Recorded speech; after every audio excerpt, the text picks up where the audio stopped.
Hello everyone. आज हामी सुरु गर्छौँ क्लास 12 को थर्मोडायनामिक्स प्रोसेस। हामीले अघिल्लो भिडियोमा थर्मोडायनामिक्सको केही कुराहरू डिस्कस गरिसकेको छौँ। ल यस भिडियोमा हामी थर्मोडायनामिक्सको अझै केही कुराहरू गर्छौँ।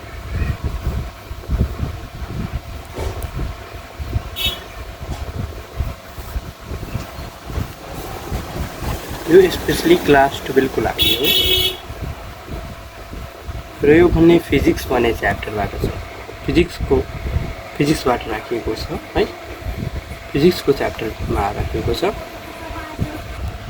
ल अब हामी यो फिजिक्सको च्याप्टरमा छ है। केमिस्ट्रीको अलगै हुन्छ। केमिस्ट्री र फिजिक्सको थर्मोडायनामिक्स साथमा पढ्नु पर्दैन, कन्फ्युजन भइहाल्छ। सो अब हामी यहाँ पर के बुझ्छौँ भने इन्टर्नल इनर्जी के हो, इन्टर्नल इनर्जी के हो भनेर।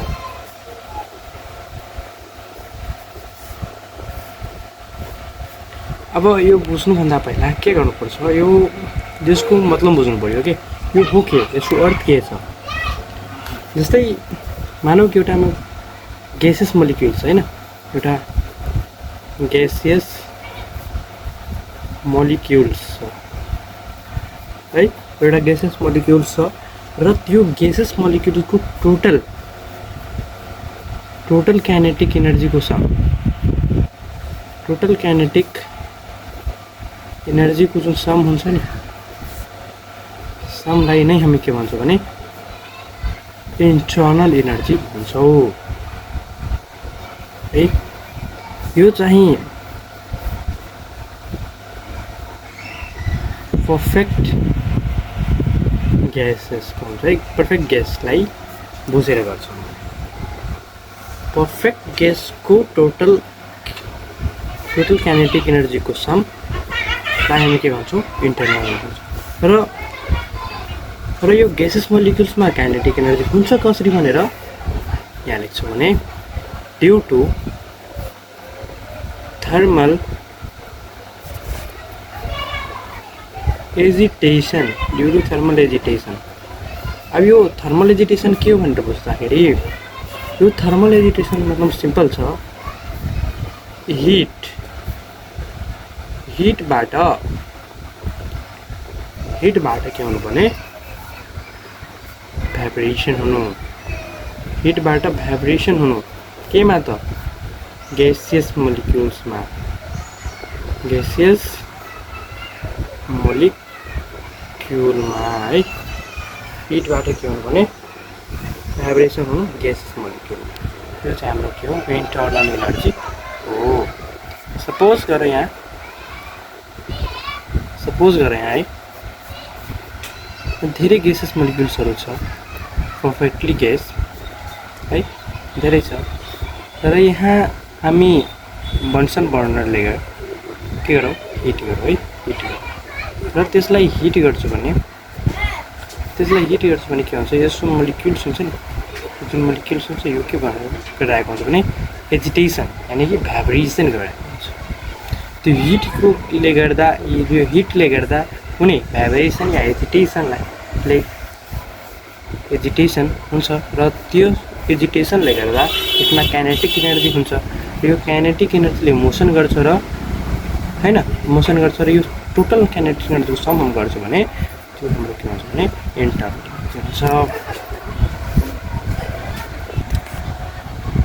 अझै हेर, यहाँ हिट गर्दाखेरि तब भयो थर्मल एजिटेसन र काइनेटिक एनर्जी आयो यस मोलिक्युलमा हैन, र यो हिटले गर्दा नै भयो त।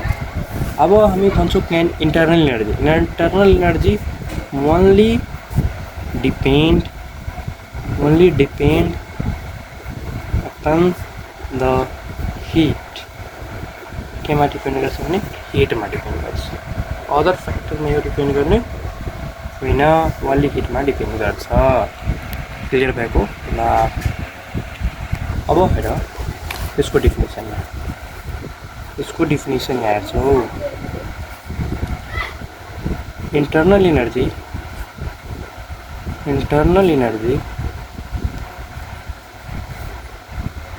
of perfect gas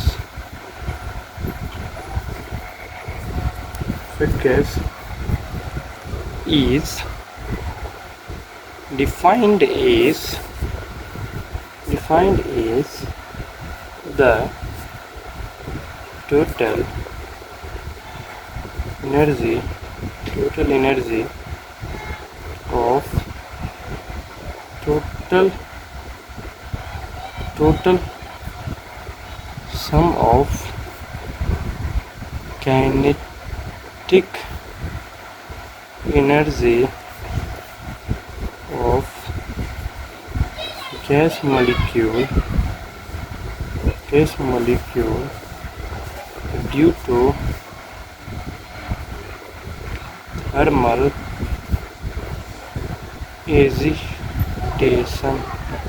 thermal agitation.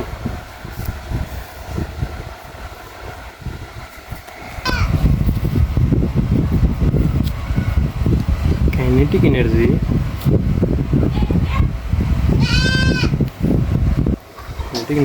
of gas molecule depend on temperature.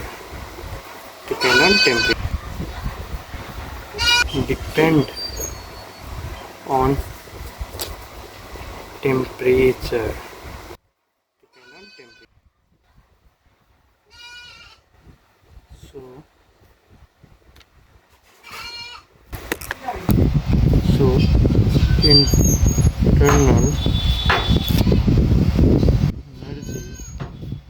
of gas only depend upon the temperature, absolute temperature.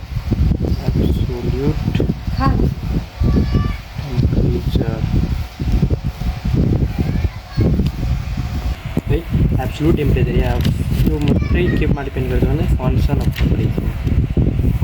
Of टेम्परेचरमा अनि टेम्परेचरको जुन फंक्सन हुन्छ त्यसमा मात्रै डिपेन्ड गर्छ। त्यो हाम्रो भयो इन्टरनल एनर्जी। ठीक छ, इन्टरनल एनर्जी भनेको के हो? यो हाम्रो ग्यासेस मोलिक्युल्समा हामीले हिट गर्छौँ भने थर्मल यानि हिट गर्दाखेरि एजिटेसन हुनलाई थर्मल एजिटेसन भएन। त्यसको कारणले यस मोलिक्युल्समा काइनेटिक एनर्जी र आफैले जेनेरेट हुन्छ र त्यो काइनेटिक एनर्जीको टोटल सप्लाई हामी गर्छौँ भने त्यो एनर्जीलाई हामी के भन्छौँ? टोटल इन्टरनल एनर्जी भन्छौँ होइन, इन्टरनल एनर्जी।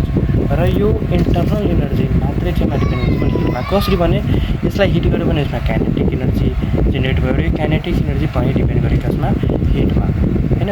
अब यो हिटको कारणले काइनेटिक एनर्जी जेनेरेट गर्यो, काइनेटिक एनर्जीको समलाई हामी इन्टरनल एनर्जी भन्छौँ।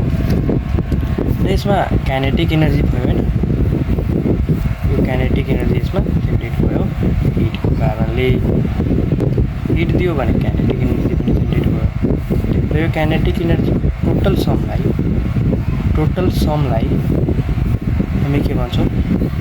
Internal energy. योले डिनोट पनि गर्छ र इले पनि डिनोट गर्छ।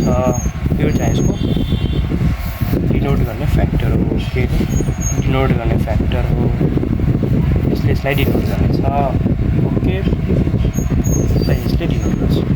र अर्को कुरा यसमा के भयो भने यो काइनेटिक एनर्जी, यो इन्टरनल एनर्जी हामीले absolute value of internal energy कहिले पनि निकाल्न सक्दैनौँ। हामीले एक्लै इन्टरनल एनर्जी यानि अरू यहाँ है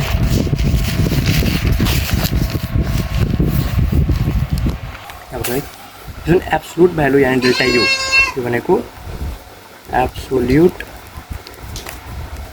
भ्यालु अफ इन्टरनल एनर्जी हो। एनर्जी